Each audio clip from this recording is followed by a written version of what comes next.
Hey everybody, tonight's video is called The Prophet's Prom, and tonight we kick off another one-week study through a minor prophet book as we continue our summer theme. In the mornings it's starting to get cooler out here, and so we are moving toward fall very quickly here. And so we're in our 9th book out of the 12 minor prophet books of our summer theme adult VBS. So go ahead, grab yourself a snack, activity, whatever you need to listen through this. And if you're starting to tune in now that life is starting to settle down, kids are back in school, and summer is winding down. So we're in this book called Habakkuk, which is only 3 chapters tonight. And the book was written somewhere around 610 to 605 BC. And just like all the other minor prophet books, you can open the book and find out who the author is. So Habakkuk 1:1 says, "The burden which the prophet Habakkuk saw."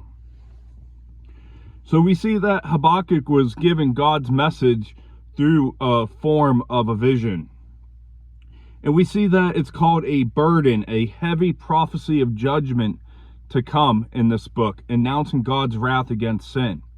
And we don't know much about this prophet other than what we see from the book here. And Habakkuk, his name means to embrace, or he who clings. And by the end of the prophecy, we're going to see Habakkuk clings to God despite his confusion about God's plans for his people. And the prophet's title is rare to open books. And we saw it with the book of Haggai, and we'll see it again with the book of Zechariah. And so the prophet Habakkuk prophesied during the final days of the Assyrian Empire and the beginning of the Babylonian rulership under Nebuchadnezzar and Nebuchadnezzar. And we should take notice in this book of God's sovereignty over human affairs. And some even referred to the prophet Habakkuk as forefather of the Reformation, as Habakkuk had a very huge impact on the reformers like John Calvin and Martin Luther. And we'll see at the end of the book, at the end of the week, that even some American figures were impacted by this book, even if they weren't Christians. So we're going to move on here in verse 2 and 3. It says, "O Lord, how long shall I cry, and you will not hear? Even cry out to you violence, and you will not save. Why do you show me iniquity and cause me to see trouble? For plunder and violence are before me. There is strife and contention arises." So I'm getting some amens in the background. If you can't hear, there's like a dog going by. But how long shall I cry here is reflecting the prophet's impatience. And King David also expressed himself in a like manner in Psalm chapter 13 verse 1 and 2, and Psalm 62 verse 3, as well as the other major prophet Jeremiah in Jeremiah 14:9. And the prophet wanted a cleansing, he wanted a purging, a chastening and revival among the people that would return them to righteousness. And we see Habakkuk's first complaint in this book. He perceived that God appeared indifferent to Judah's sin. And jealous for his righteousness, and knowing that a breach of the covenant required judgment, as warned about in the law in Deuteronomy 28, Habakkuk questions God's wisdom, expression confusion as his seemingly inactivity in the face of the blatant violation of the law. And the Jews had sinned by violence and injustice and should have been punished the same. And Habakkuk was like us at times, wondering where God is and why God didn't set things straight or right at our timing. Have you ever looked around and be like, God, why are you letting those people do that? Why are you letting them get away? Why are they still, on the run, not being brought to justice in the earthly realm? Verse 4, "Therefore the law is powerless, and justice never goes forth. For the wicked surround the righteous. Therefore perverse judgment proceeds." So as hands rendered useless by cold, the impact and effectiveness of the law was paralyzed by the corruption of Judah's leaders, as seen in Ecclesiastes chapter 8, verse 11. And it had no respect and was given no authority, and it was as if the law was numb. And the wicked dominate society in Judah, preventing the righteous from receiving justice. You might be like, well, that's taking place among us today. And Habakkuk saw trouble and sin everywhere, from personal relationships to the courts of the law. And have you ever looked around and see how the wrong, sin, and trauma of this world and wonder why God is not doing anything about it? When we think like that, congratulations, I'm going to start calling you Habakkuk, because the prophet Habakkuk had the same questions. Lord, why is this happening? Why is that happening? Lord, this isn't what you want.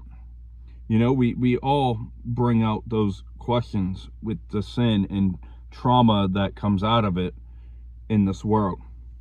Verse 5, look among the nations and watch, be utterly astonished, for I will work a work in your days which you would not believe, though it were told you.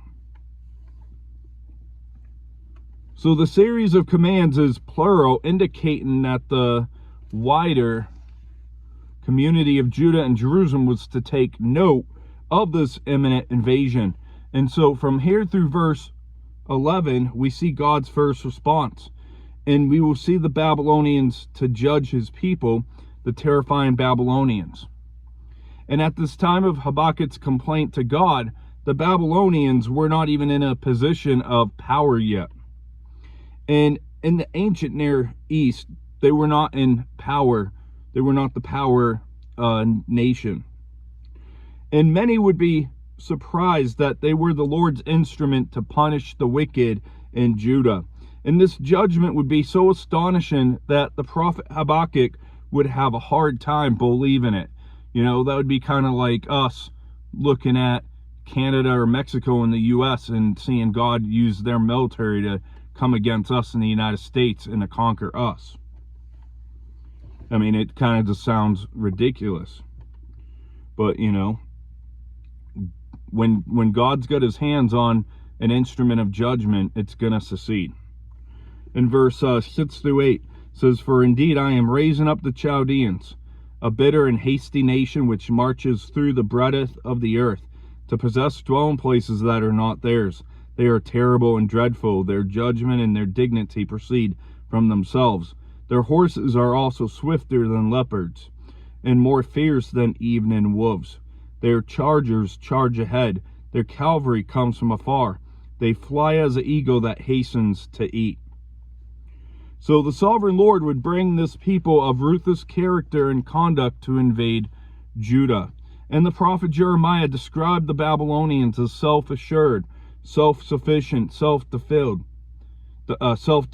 and deadly in Jeremiah 51:20.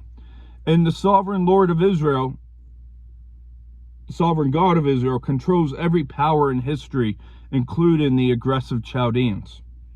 And the evening wolves had suffered hunger all day long, and they were forced to prowl into the night for food.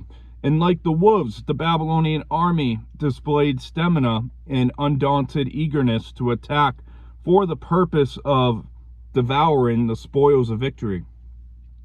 And so Habakkuk wondered where God's judgment was against sinful Judah, and now he's getting the picture. He sees that when it does come, it was going to be terrible and dreadful. In verse 9 and 10, they all come for violence. Their faces are set like the east wind. They gather captives like sand. They scoff at kings, and princes are scorned by them. They deride every stronghold, for they heap up earthen mounds and seize it. So whether it be royal authority or physical obstacles, the Babylonian army marched forward with nothing but scorn for those in their path. And we see rubble and dirt piled up against the fortress or city wall as a ramp to gain entry. In verse 11, then his mind changes and he transgresses. He commits offense, ascribing this power to his God.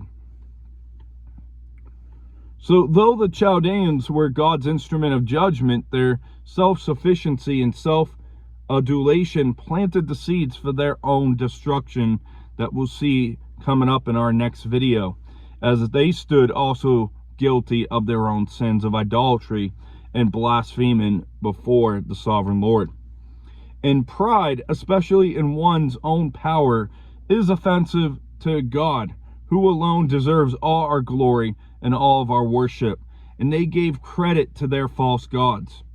In verse 12, are you not from everlasting, O Lord my God, my Holy One? We shall not die. O Lord, you have appointed them for judgment. O Rock, you have marked them for correction. So Habakkuk, we see, in his reaction, declared his confidence in the Lord. And while Habakkuk could not fully comprehend the sovereign workings of the righteous God, but he expressed his complete faith and his trust in the Lord. And as he rehearsed the unchangeable character of God as eternal, sovereign, and holy, he became assured that Judah would not be completely destroyed amidst the judgment. And under the faithful hand of God, he realizes that the Chaldeans were coming to correct, not to annihilate. And O Rock is a title for God which expresses his immovable and unshakable character as seen across the book of Psalm. And from here through the remainder of chapter 1 was Habakkuk's second complaint. And we don't know the length of time between both of his complaints, but we see them. And as the eternal God of history and Lord over all, he is free to choose the agents of chastisement. And Habakkuk's confusion turns into conviction that the present anguish will not be the end. And we also see rock used in the Old Testament in Deuteronomy 32 verse 4, showing the rock as ancient Mosaic name for God, emphasizing divine dependability and protection. In verse 13, you are purer eyes than those who to behold evil, and cannot look on wickedness. Why do you look on those who deal treacherously, and hold your tongue when the wicked devours a person more righteous than he?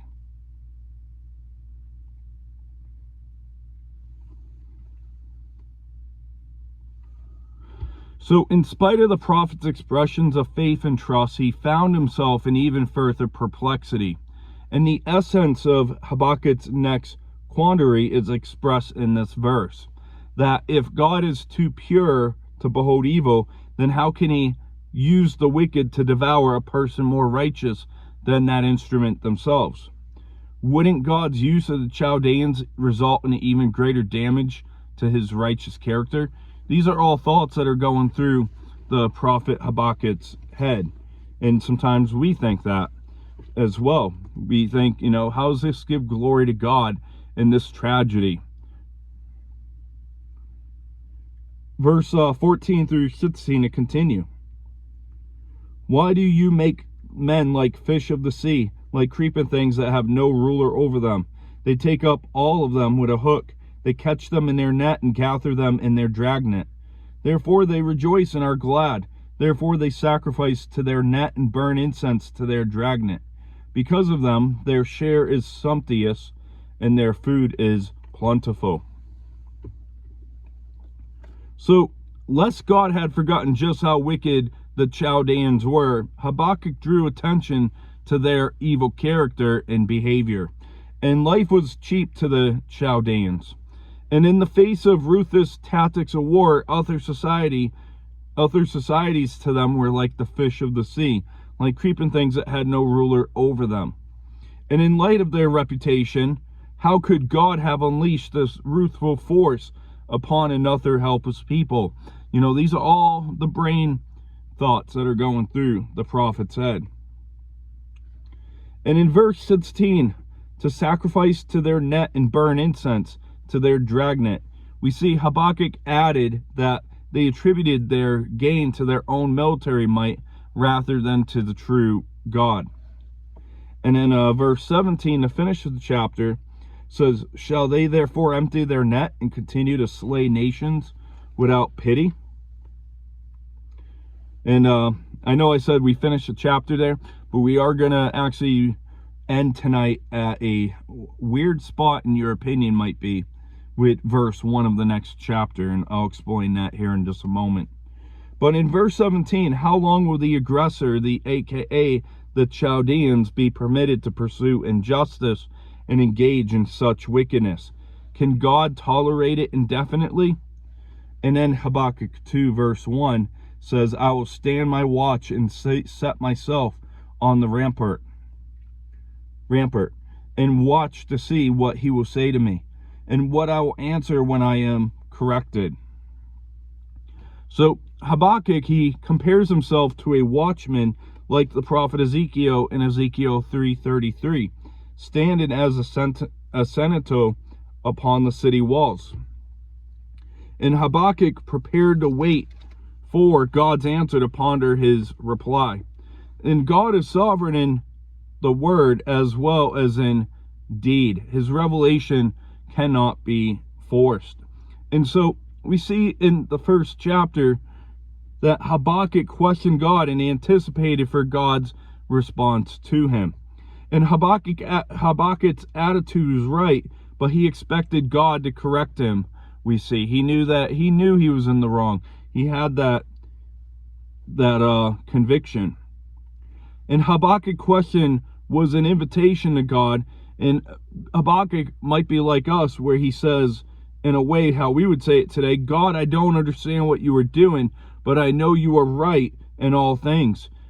Lord, while I don't agree with what you're doing, please speak to me and help correct me. And so that is my input of the 21st century chapter 1 in a nutshell.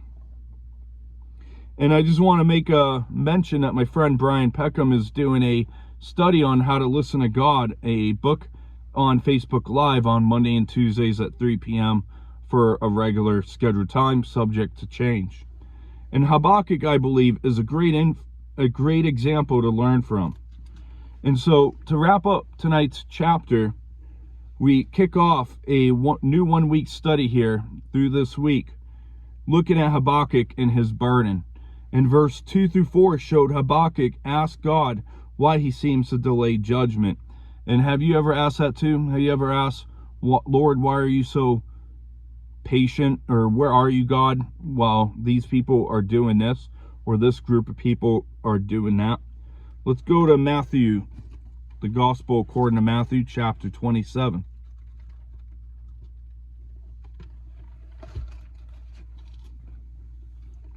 And verse 46 says, And about the 9th hour, Jesus cried out with a loud voice, saying, Eli, Eli, lama sabachthani? That is, my God, why have you forsaken me? So, when I see verse 2 of the chapter, in my opinion, Jesus fulfilled at his crucifixion in the ultimate sense when he cried out, why have you forsaken me? And if you want, I'll go back and read it in Habakkuk 1 verse 2. It says, O Lord, how long shall I cry and you will not hear? Even cry out to you violence and you will not save. And so Habakkuk chapter 1 verse 5 through 6, as we moved along, God answers with his astonishing work on bringing the Babylonians to judge Judah. And let's go to Acts chapter 13. Acts 13 verse 41.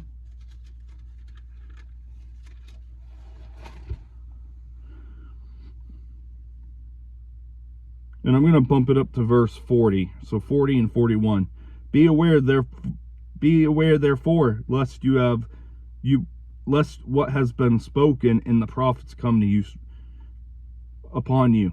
Behold, you despisers, marvel and perish, for I work a work in your days, a work which you will by no means believe, though one were to declare it to you. So the Apostle Paul quotes verse 5 of Habakkuk 1 when he preached at Antioch of Pisidia. In verse 7 through 11 of Habakkuk 1 shows the strength and the speed of the Babylonian army. in verse 12 through 17 showed Habakkuk wondering why God would use a nation more wicked than Judah to bring judgment on Judah. And we end with looking at Habakkuk waiting for God's reply. And that's going to wrap up our study for today. We'll see you next as we'll be looking at God justifying his judgment. And now God doesn't need to justify what he does, but he has a relationship with his prophet, so he's being authentic and transparent with the prophet. So we'll see you next for that video. I hope that you have a great rest of your evening. I'll let you know when the next study will be. God bless.